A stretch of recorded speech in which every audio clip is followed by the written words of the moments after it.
Welcome, everybody, to the latest episode of Leaders in Next, where we sit down with athletes redefining the game and chasing greatness one play at a time. Today's guest is Jake Guarnera, number 53, offensive lineman. After appearing in 5 games last season, primarily on special teams, he entered this season ready for more. Stepping in for the injured Brady Norton, Jake made his first start and made the most of that opportunity. Not only did he grade out at, if you're looking at the PFF grades, which a lot of people write about, a lot of people look at. I don't know what happens inside Schembechler Hall. You probably got your own grading system, but PFF guys had you at 71.5 overall, but he also led the entire offense with a 73 pass blocking grade, which gave Bryce some time to work through all those progressions. So Coach Moore recently said this about Jake, quote, he's just done everything the right way, and he's played at a really high level. Played fearless. He's really a freshman, a redshirt freshman. He just never flinched in the position, got thrown in, and became a starter and just went there and played his tail off. We're excited to hear about your journey from Ponte Vedra, Florida to Ann Arbor. So welcome to the podcast, Jake. Yes, sir. Thank you for having me, guys. Thank you. Yeah, looking forward to it. Well, we always start off with like this big overarching question, but what's the number one thing you want Michigan fans to know about you? That I came here for, academics and development, and I'm just trying to win games, be the best player I can be for this team. Well, that's awesome. I was kind of hoping you were going to say, because we get a lot of team over me type answers. Dave Abloff would be very proud of all the coaching you've given.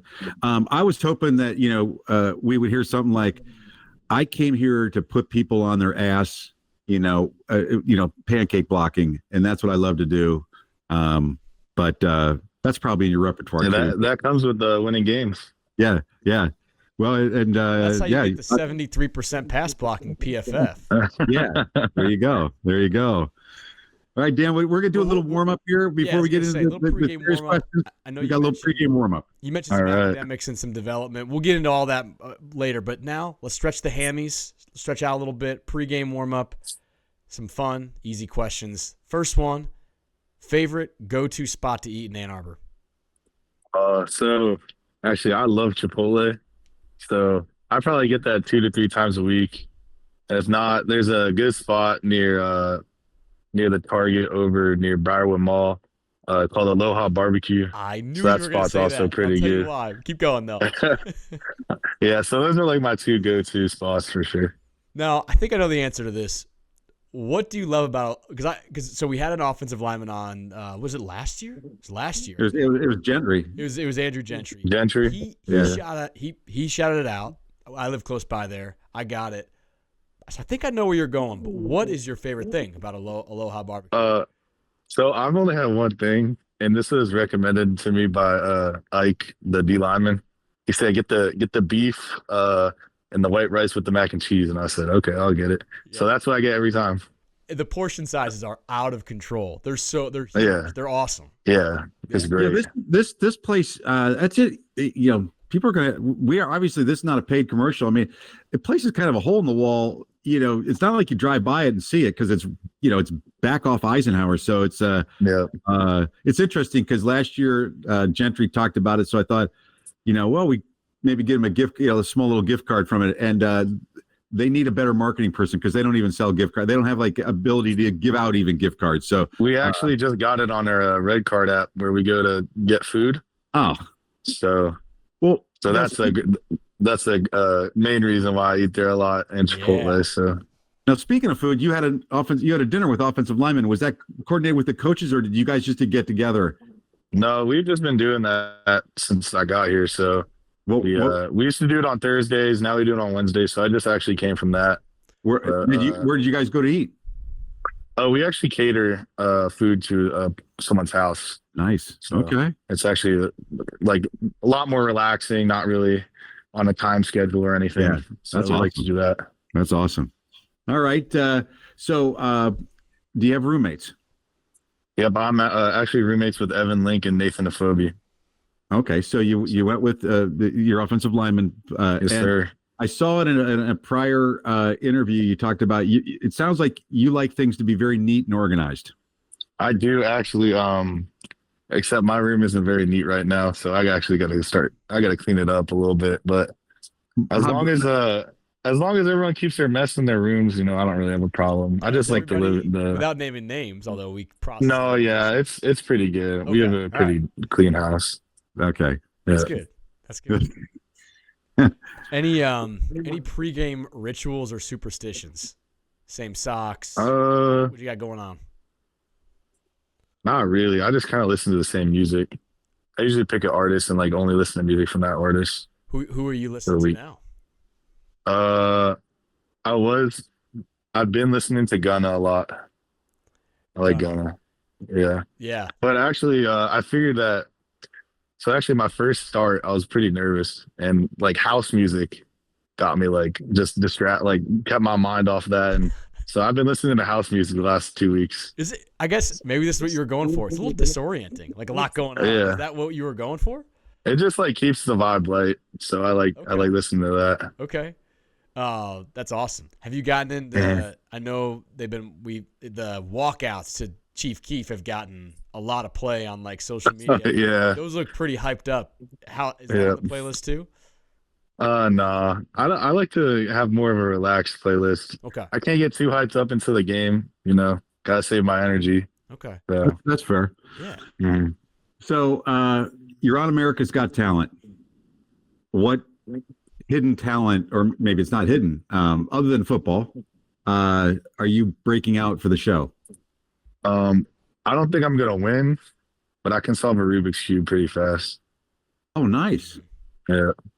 Okay. Yeah. That's a cool That's skill. kind of unique because we also had card tricks, right? We had card tricks from Cole, right? Cole said he did magic, which I'm sure crushed the girls. Didn't ask any follow-up questions on that, but the Rubik's Cube is awesome. We're talking 3x3s.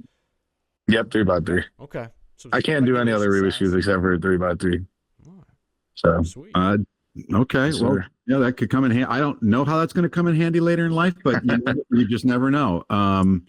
It's a party trick. Yep.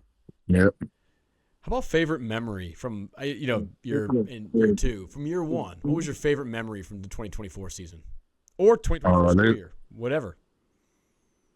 I would say just like for O-line, we'd have nights where we'd get together and just play Quiplash. You know the game Quiplash? Quiplash.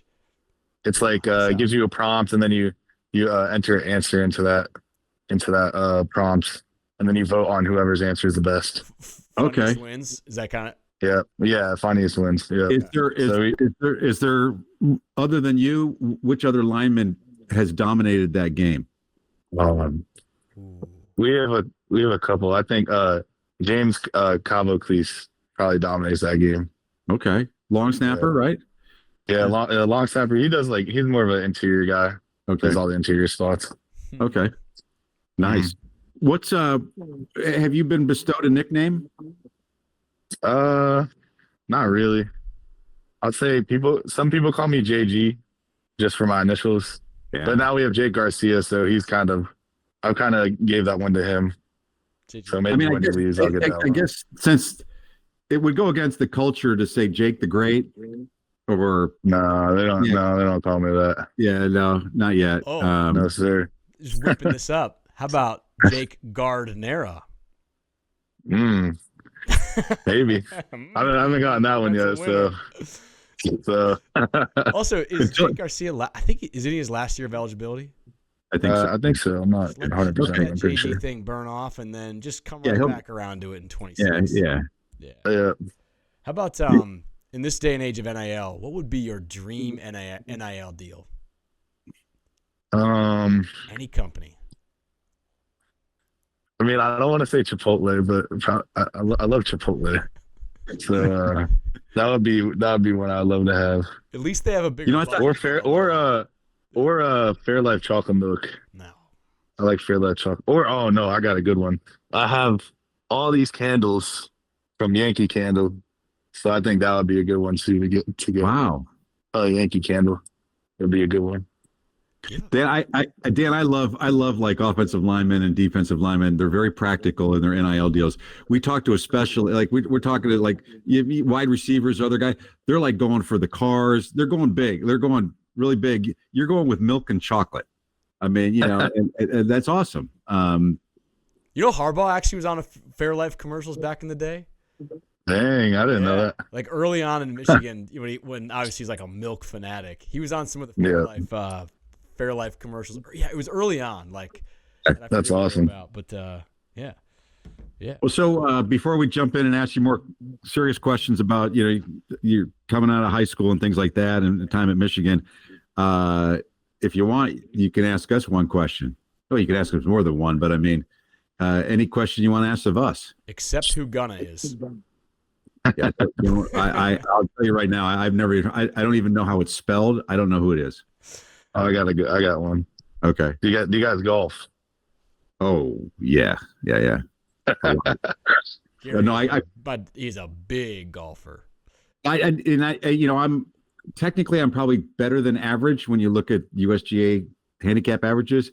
So I'm a decent golfer, but I play a lot, and we live on Travis Point, so which is just I mean, in the off season I offered up we take some guys out, have some fun with no fans, no signing anything, just play golf. But yeah, are you a golfer? Yeah, I golf when I can. So pretty much just the 3 months in the summer. Yeah, you guys don't get a lot of time, but so when I go home, there's a lot of golf courses around there. Oh yeah, I bet. You guys you've heard of TPC Sawgrass, right? Oh sure, you live I'm like I'm like 5 minutes away from there. Nice. So hopefully I'll play that with my dad one time. No, not yet. I want to. That's there's a lot of golf courses around there. You got a lot of great golf courses down there, and obviously great weather in the winter. So but have you played TPC Sawgrass, Dad? I think I have, but a long time ago. In fact, wait a minute. I'm going to be there. Here we go. This is weird. I just remembered this. I'm universe. This is also A+ podcasting. While he looks at his phone, this is the universe speaking that even if you play golf every day, you can never play golf enough. I am actually playing there Wednesday the 8th, this coming week. There you go. Wow.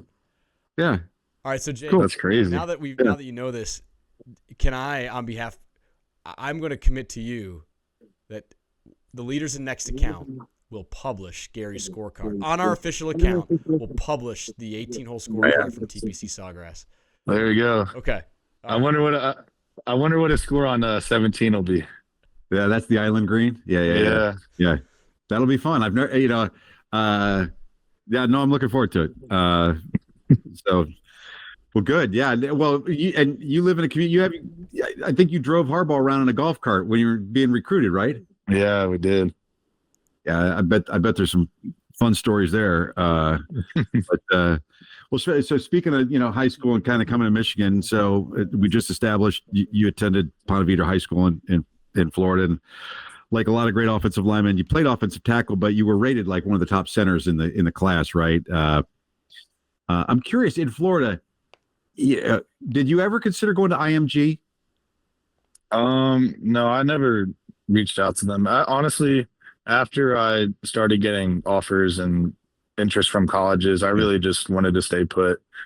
That was just the main thought process. If I was going to need attention or more of a spotlight, then I'd have to transfer somewhere else. But once I started getting interest and all that, it really didn't matter to me to transfer to another school than my high school.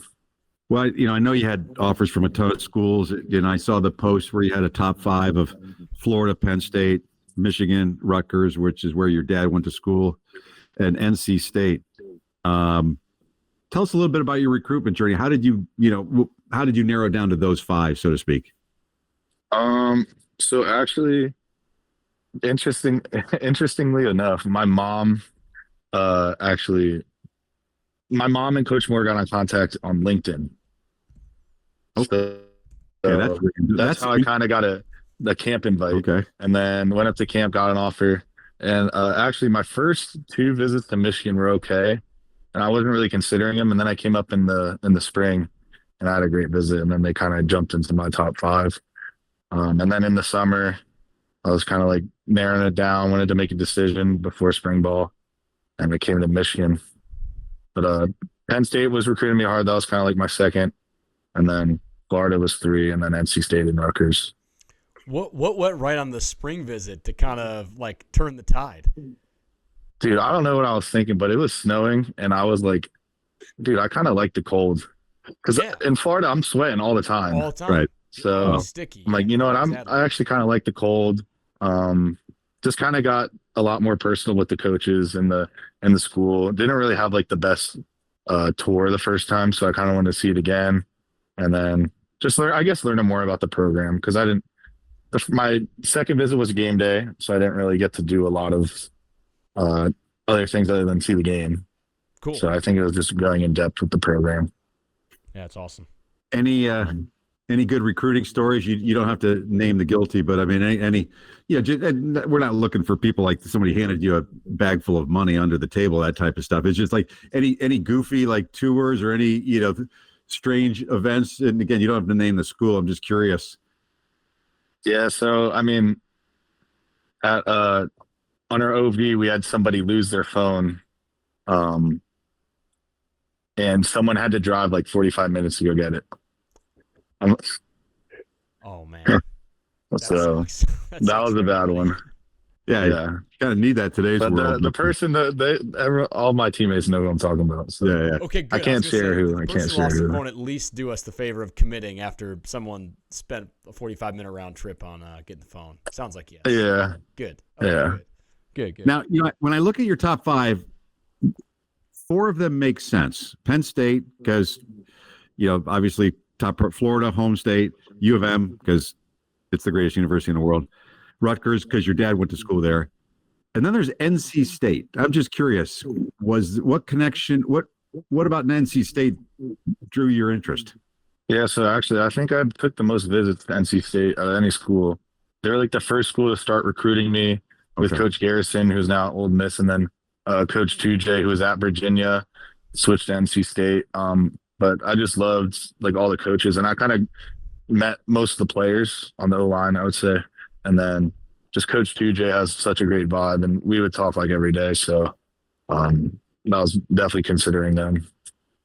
I just had it made up that I kind of want to play in the Big Ten or SEC. Yeah. Now you committed when Harbaugh was head coach, Moore was the position coach, Herb was the strength guy. Yeah. And, in high school, I think you were interviewed, when you had committed, and you said, hey, Herb was a big reason why you chose Michigan. Now, all three of two of them are gone, and one guy changed, got promoted. Was there ever a time when you, during your freshman, when you're going like, hey, what happened here? Yeah, freshman year was the most difficult for me, or at least the first half of the early enrollee year. Right. It's like you're getting adjusted to a new place, new climate, all new people, first time living away from home. It was actually very difficult for me. And I was especially when Coach Herb left, because he was one of the main reasons why I came here. But, I decided to stick it through. I think Coach Tress is doing a great job. And then Coach Newsom as a position coach, he's a great coach. So I was very impressed with both of them. That's awesome. Okay. Yeah. Back to your top five. I am curious, when you made the decision to come to Michigan, what do those breakup conversations go like? Like, do you call the schools and be like, "Hey, it's been a great opportunity to get to know you. I'm going to Michigan." Like, do they just kind of find out through social media? Or I'm just curious, like, how does that go? Yeah. So for the schools that didn't make my top five, I just sent them a text saying thank you. Yeah. And then once I kind of made my decision to commit, I called all the four top five schools that I didn't commit to, and told them on the phone. And were you at that time when you committed, or when you're going through the process, did you think of yourself kind of positionless along the line? Could play guard or could play center? Were you approaching it looking at more the center depth chart in terms of kind of how you were thinking about potential playing time in the future? What was your thought process there? I was really looking at center because I had most schools saying, you're going to be a center for us. NC State said that. Michigan said center. Penn State, I think, said center. Florida and Rutgers kind of said they could see me anywhere, but I was really just taking it like as a center, Yeah. and viewing it like that. Yeah.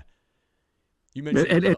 And did you play center? I mean, mostly you played tackle in high school. Did you ever play? Have you played center at all? I played center my senior year. Okay. So I switched after my junior year. Okay. My coach knew that I was probably going to play interior center in college, and then he allowed me to play a year at center. Well, center's as a former starting center on the 8th grade team, I think center's probably has to be the smartest guy on the team, and so I'm biased. And the only reason I started in 8th grade is because my predecessor, I had moved from out of state to this school, and the kid who was the starter the previous year couldn't learn the playbook. Yeah, I actually think that learning the offense through the center position is the best way to learn it. Why do you say that? Because the center makes all the calls on the line. So if you know what the center and the guards are doing, you pretty much figure out everything else. Did the Rubik's Cube come before or after this sort of enlightenment? Did you have that in you before, or did the center? This was like sophomore year, I think. Okay. So that's probably why your coach was like, "This guy's got something going on. He can do a Rubik's Cube." Well, you mentioned your first year, was a tough one. You were an early enrollee and got to attend practice for the Rose Bowl, right? Oh yeah, yes, sir. And now, just curious, did they throw you up against, Mason Graham and Kenneth Grant in those practices, or did you go against other people? No, I remember going against Chris and Mason's for some of the scout periods. So that was it was definitely a very different feeling than high school football. Yeah, Jake, how'd we do in those practices? I honestly can't really remember, but I don't think it was very good. Kind of a welcome to Big Ten football, but I mean, I remember going against Mason in spring ball my freshman year, and it was never a good outcome. Yeah, I was just at the Lions game this last weekend, so we're recording this on the 1st of October, and they played the Browns, and watching him, and it's fun watching him as how he uses his kind of wrestling skills almost to prevail. So, what was the biggest challenge for you? I mean, maybe some homesickness, but biggest challenge for you moving from high school to Division I, college. Football wise, or just in general? Well, yeah, or really, the full spectrum. Well, I'll start with football wise. It's really just the speed of the game. Mentally, the speed is a lot faster, so it takes you a little while to get used to it. I would say that for football wise, and then off the field, just like learning how to just live by myself and have all these responsibilities, to manage my time without someone like constantly reminding me of what I need to do. How long did you feel like that adjustment took? For the football, the speed aspects, I'd say it took like a couple of practices to get up to speed, but then like mentally you're learning your whole career. So the longer you play, the easier it gets mentally. And then I kind of figured out the off the field stuff within the first couple of weeks.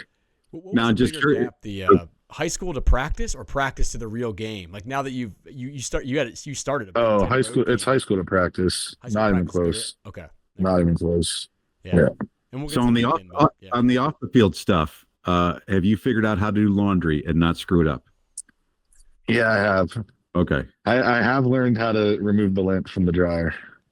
This is impressive. These are life skills that a lot of people don't learn until later in life. So congratulations. I'll be super honest. I still don't separate my whites and my colors. I think that's a fake. I don't either. I don't either.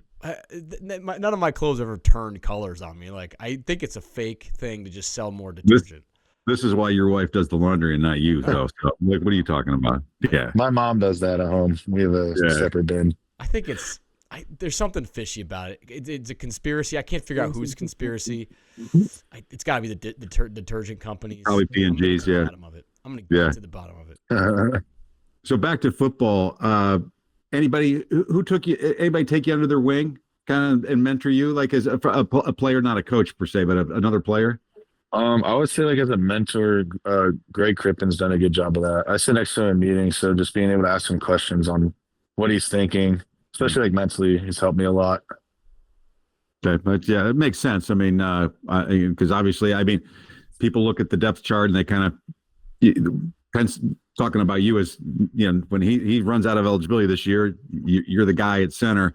Although you're playing guard now, so we're going to touch on that, I guess. Now that you're in your second year, but good news is you still have 4 years of eligibility, including this one. What's the biggest difference for you between last year and this year?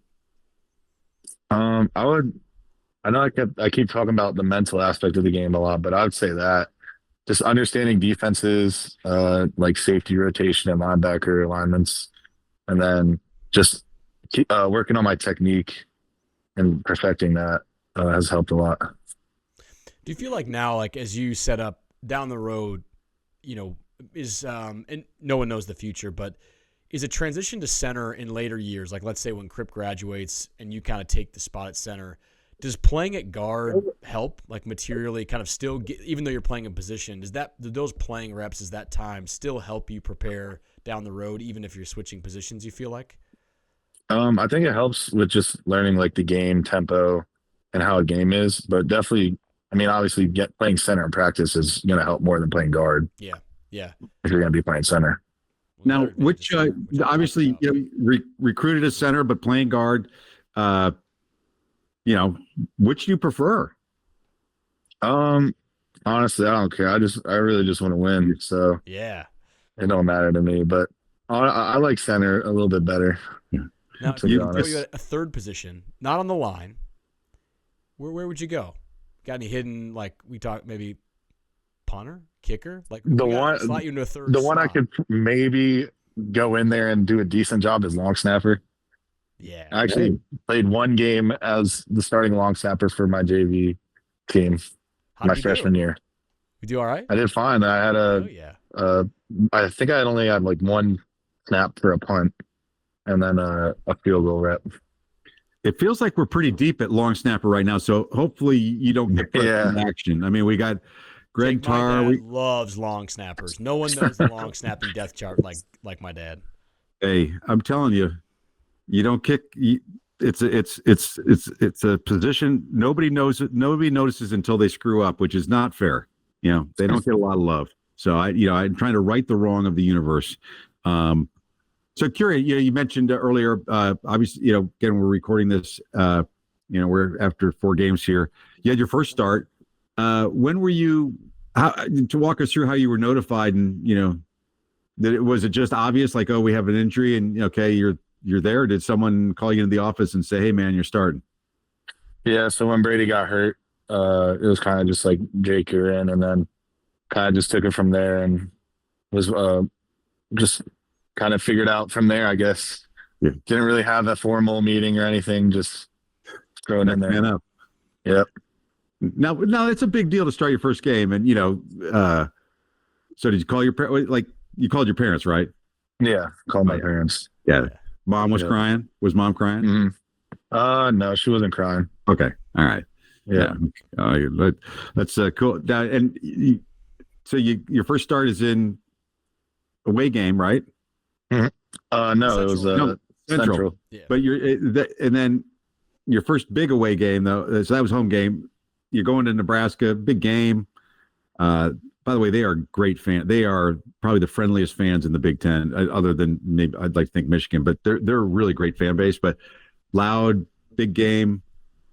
What was that like? You got a little bit under your belt in terms of snaps, but were you still pretty nervous for that one?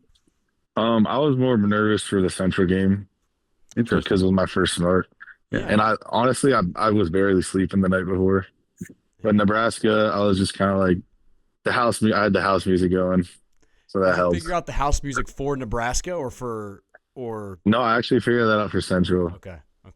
I just started playing it and then it just seemed to help. Some people nice. White And noise, Nebraska music, Nebraska, I was a little nervous. I would say before a game, not really the night before. It's always like the games where you got to sit in the hotel. That's when you just start thinking about it. So, Yeah. If you had to grade your performance against Nebraska, how did you feel? uh, I think there's a lot of things we clean up. We had a good drive there at the end of the game Yeah. that I think our whole line is proud of. So just putting together more of those drives and things like that is what we're looking to do. Yeah, there was some good video, and again, we're not breaking down X's and O's, but there was some good video of you and Crippen really in Central against Central, really doing some great blocks, second level type stuff. So it's exciting to see. I mean, we all know Michigan is prides itself on being able to run the ball. I think it comes in handy, in many games. So really great seeing that. I'd probably, a lot of people talk about the culture at Michigan, and we're trying to put last year behind us, but I mean, there was a lot of talk early, as we transitioned from last year about not being up to standard, based on things that we've seen and read, that people say that wasn't our standard 8-5, and but there's a different feeling in the air at Schembechler's.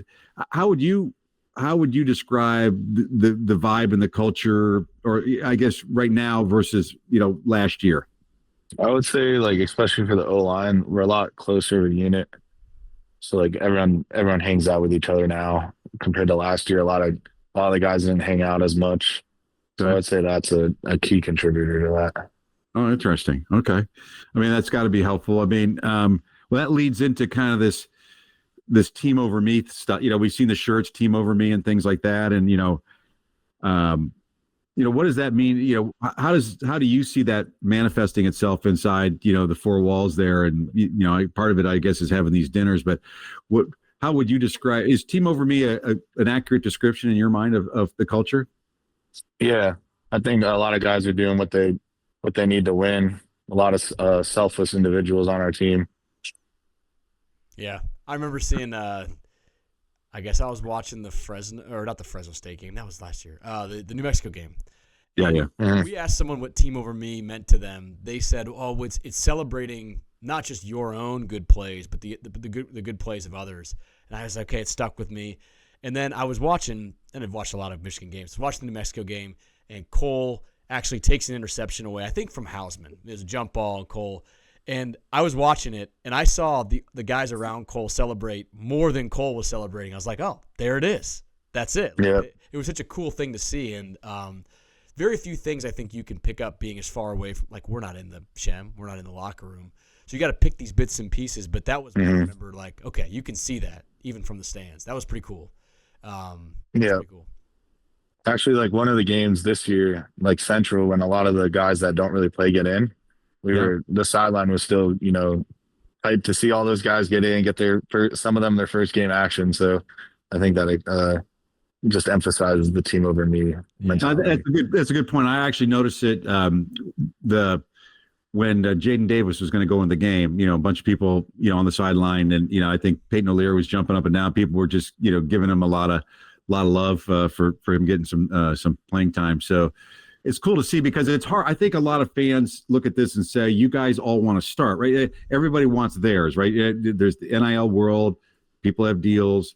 People want to be the stars. They want to start. They want to play. And so they think, oh, that team over me. No, that's fake. I mean, these guys they're all trying to be the man. But you guys seem to make it work, and it's very intriguing, I think, to from a leadership standpoint, to me at least, how you guys make that work. Yeah, I was excited. I was excited for Jane to go in too, because he actually used to be my old roommate. Oh, so really? It was great to see him going. Yeah. That's awesome. And then with the team over me stuff, just like, yeah, like, we all want to win, and we know that us competing and us pushing each other to be the best will help us do that. Oh, for sure. And everything else will come along with that. Now, this is still in the theme of team over me. It's a little bit more, celebrations. The defense has got the turnover buffs. They all huddle up on the side. They put them on. They take the pictures. The cameras love it. Gus Johnson loves it. Is the offense cooking something up? Like, if the offense gets a big play, are we working on something to try to match the turnover buffs on defense? Just let me know. I don't know if we could match the turnover buffs, but we do our best when we get a tutty to to hit a quick celly. I know Sprague likes to do a celebration, so What's his celebration? oh, he's always got like a new one cooked up for each week. So you really can't tell until game time. Jake, can I run one by you? Yeah. Okay, so after Biff called Bryce Batman, I thought the offense would be cool that when like the guy who gets the turnover gets the buffs, but like the guy who I would think scored the touchdown, or if the running back wants to acknowledge the lineman who blocked for it, come over, throw the cape on. Throw the cape on. Yeah. Actually, Coach Poggi in the meeting after Central Michigan, I think it was, gave Bryce a Batman mask. Oh, so I wasn't too far off. Yeah. Yeah. So, well, I mean, it'd be hard to, yeah, you could put those, like, instead of the glasses, they're putting the mask on. But, yeah, offense needs something. I mean, the defensive guys shouldn't get all that, PR. Shoot me straight. 1 out of 10, 10 being the best. What are you giving me there on that idea? The cape? Yeah. I would say like a 5. If you said the mask, I think it would have been like a 8, 7 or 8. But I give the cape like a 5. Okay. Mask is good. Same family. All right, we'll workshop it. Yeah. I'll call Biff. Or not Biff. Sharon. Whoever's in charge of those things. Too funny. Just curious, you got a favorite story about a coach or staffer in your couple years? And again, the names can remain anonymous. I don't got one like off the top of my head. I'd have to think about that. Which coach has the best sense of humor? Coach Kasula, I would say. Coach Kasula is always, when we're on the field, like Coach Kasula is really serious, but like once you get into like the off the field and all that, he loves to joke around a lot. Nice. Okay. We actually do he does like cookie reviews for us with the crumble cookie. Ooh, those crumble cookies are. How do we get tapped into that? Can he start putting that on his social? No, that's just for the O-line. Damn. Does he bring it? Do you guys get crumble cookies like Tuesdays or something? Is there a crumble cookie day on Thursday? Oh, nice. Yeah. Those things are like 1,000 calories per cookie. So you guys don't have to worry about that. You can't go overkill on those. Does Abigail does the nutritionist come in? Does she sit there? Strictly off the books for Abigail. The crumble cookie reviews are strictly off the books. No, she doesn't. She doesn't come in for those. We might edit this part out just in case Abigail is a loyal listener. Yeah, you might need to. The cookies are for anybody over 280 pounds and over. Anybody less than that doesn't get a cookie. So yeah. Anyway, other than bulking up on crumble, Michigan prides itself on running the ball, being physical. Well, at both sides, being physical. What are some ways that, like, when a team is setting out to be the more physical group and just out, like, sort of tough move somebody, like, what are the ways they go? Like, how does that work? How does that manifest itself? Like, in terms of, is that learned in practice? Is that focus in the weight room? How do you make it an emphasis to out physical the other team leading up to the game? I think it's really practice. Our practices are really strenuous and physical. So every day we come out, have a physical practice, and leading up that week, we need to have a couple of physical practices, and then set the tone for what the game should be like.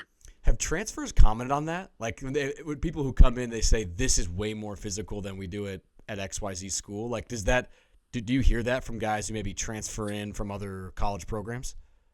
Yeah, a few. Actually, I've heard it a lot from guys that transfer out, like just how compared to other programs, how physical it was. And is it a pro or a con or a bit of both? Because I can assume the con is injuries. The risk of injury is more. The pro seems to be we're way more ready for game day, and it's got to feel great to lean on somebody who just isn't about it like you are.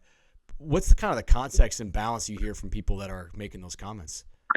It just gets you like in the right mindset, and knowing that you guys have been through a physical camp, physical practice that week, and just knowing that you can trust the guy next to you to just uphold that throughout the game. Yeah. I think it was the Patriots. I feel like it was the Patriots, maybe under Belichick, where they would say that like Sunday was the easiest day of the week. Like that was like their philosophy was Sunday was actually the easiest part, the easiest day. And so, but yeah, I know there's trade-offs. Speaking of how physical, we have asked a few people for who is the best bencher on the team, puts up the most weight on the bench. Your name's been thrown around. Oh God. Do you own the title? I don't think so. What? I think we actually had summer workouts where we had to do see how many times we do 225. So it was offense versus defense. And I think I put up like 34, and then Brady did like 37. Okay, so Brady did Norton. tell us you did 37, so that corroborates Yeah. that. Okay, so you're number 2. We heard Trey Williams also can lift. I don't know how much Trey does, because we were like decided for our teams already. So like it was like competition. So it was me and Brady versus 2 of the defensive guys. I'm not sure what Trey does. It's funny how fans are fixated with, those random, bench press and squats, as if those are the only 2 things that, you guys do. I know you do a lot more than that, but I know the NFL Combine has the 225, right? And that, where would 34, where would that have put you? I think it would have been first. I looked it up when we were on Brady's episode. It's up there. Wow. Damn. Not all time, but like all time, right. some guy from like No. Samoa, I know. 48 or something like that. But Yeah. I'll tell you what. David Molk, a former U of M center, had a pretty good combine on that thing. I did 5. It might have been 215, so it might not have been 225. Let's not lessen. Let's at not the sugar. low elevation we're at, that's like 225. Cut that out. Yeah. Hell, it might have been 325. Who knows? Well, so obviously, you're a student athlete, so you guys do go to school, and I know you're a high academic guy. I mean, you did really well in high school. Have you had a chance to? Obviously, you're just in your sophomore year. Have you had a major that you're going to declare? Yeah, so actually I got accepted in the Raw School of Business this semester. So Okay, I'm doing a bachelor's business administration. That's cool. Joke. Yeah, Dan's got his MBA from there. My undergraduate degree's from Michigan. I got my MBA at a different school, but business that's a great, because someday you're going to have all this money you're going to have to manage and and be smart with, and that's cool. What's your secret to you guys like have a full-time job basically with football? What's your secret to making this balancing academics and athletics? Just get most of my work done before practice and meetings, and then like whatever I have left, kind of come back and do. But I enjoy like a schedule, so just being able to have a schedule is something that helps me knock out all the work and stuff. Actually, after we hop off this, I'm about to finish up some homework. So, what do you got? What class what homework you have? Oh, it's like a job simulation I got to do. So, okay. All right. I was gonna say, if it's business or econ, let's do it live. We'll just do it on the podcast. Yeah, I mean, was business school and the idea of majoring business, was that something you knew you wanted to do coming into Michigan, or did you just kind of figure your way? First year took some general study stuff. I'm just curious, what path led you to pursuing undergraduate business? No, I knew that already.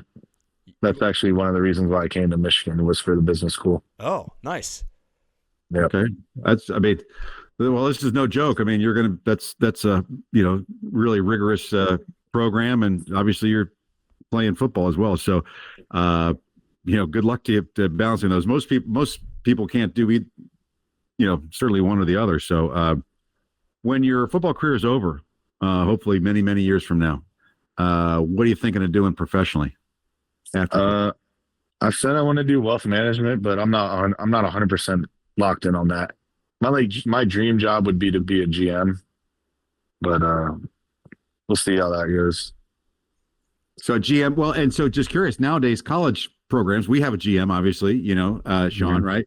Would you want to be a GM at the college level or at the NFL level?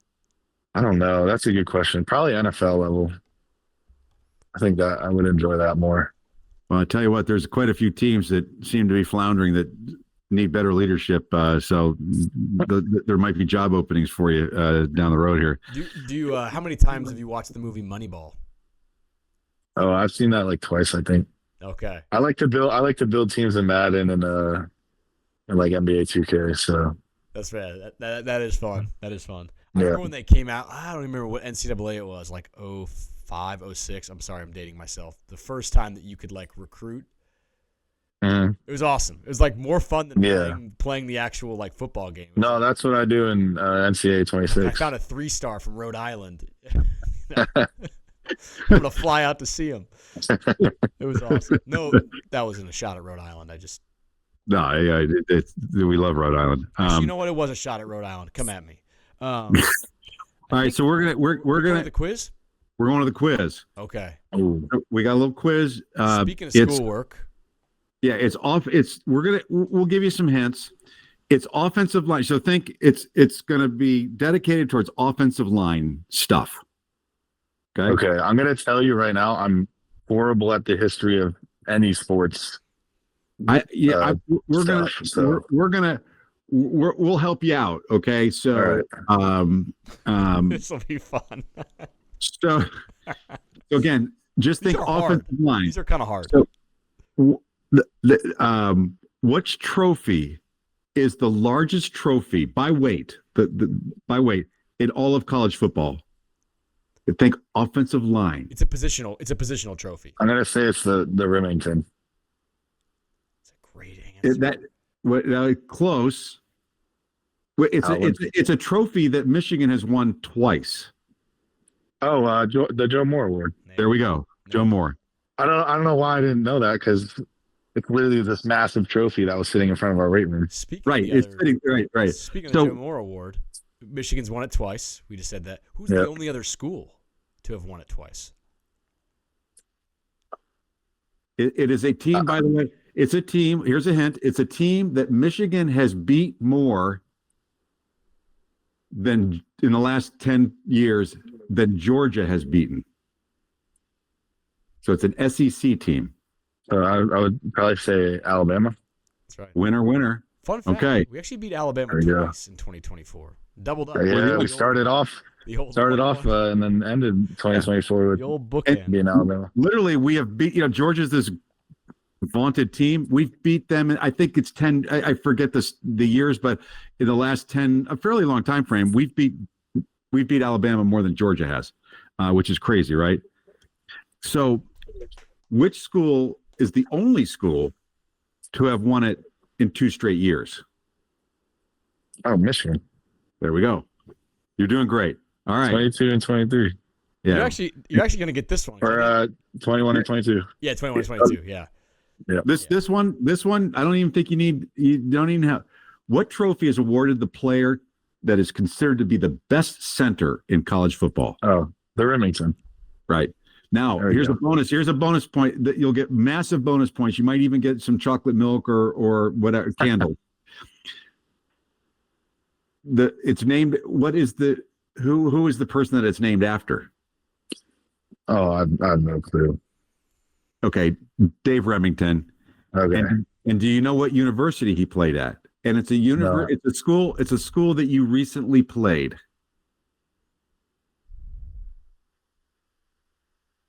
Is it Nebraska? Perfect. Mm-hmm. Look at this. There we go. This is your and then 2 more questions. And how many Remington Awards winners has Michigan had? I know Olu was one of them, and then I want to say there was one more, but I'm not 100%. So Olu is right, 2022, and then we had David Molk in 2011. He was a beast, and David Boss. So it helps to have, I guess, a first name of David, because David Remington, and then we have the David Boss, we have David Molk. But so we've had 3, and feel free to be the 4th. That would be cool. Last question: which former president played center at the University of Michigan? I actually only know this one because, I've heard of this story when they visited some museum where someone said Gerald Ford, and they all went crazy. So I want to say Gerald Ford. Nailed it. This is the highest score we've ever had on a quiz. In fact, extra credit. So we're flying high. You don't win. You win nothing, but admiration, and now you can brag. You could just turn around and ask. You might want to give those questions to your fellow roommates and see if they know. Yeah, it should. I mean, and you could impress them with all your knowledge of the offensive line at Michigan. Well, hey, Jake, this has been great. I'm glad we caught you. I mean, I know it's you're busy. You came back from dinner, so we appreciate you making the time. We're excited to see your contributions. I think a lot of the recruiting things thought, he'll see the field in 2026 kind of thing, and it's like, no, it's 2025, and he's making a difference. So congratulations on your early contributions, redshirt freshman, making it happen. That's awesome. The future is bright. So we appreciate you making time. Yes, sir. Thank you, guys. All right, go blue. Go blue. All right, go blue.